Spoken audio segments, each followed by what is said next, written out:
因為做嘢嘅時候嗰啲金屬拍咗我嘅左眼，一拍咗嚟嗰刻咧，個眼都受咗傷。咁本身都係一對眼睇到啫嘛，其實而家得一隻眼，咁就矇咯，睇唔清。就在不久前，梁先生在深圳普瑞星耀眼科醫院成功完成了左眼白內障手術，世界漸漸清晰。左眼比初咧都好好多，清咗好多。正是這份真實的明亮，讓他毫不猶豫再次選擇這裏。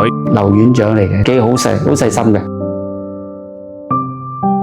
做完之後覺得都原來都冇乜事，原來係唔係好痛嘅。今日梁先生要進行右眼的白內障手術，他表示第一次就完全唔知啊嘛，第一次瞓喺度俾人咁喺度做，第二次就放心好多啦，冇乜咁擔心。手術同樣十分成功，雙眼相繼重現光明，梁先生終於再次擁抱完整而清晰的世界。從香港到深圳，從模糊到清晰，深圳普瑞星耀眼科以專業守護光明，用真誠溫暖世界。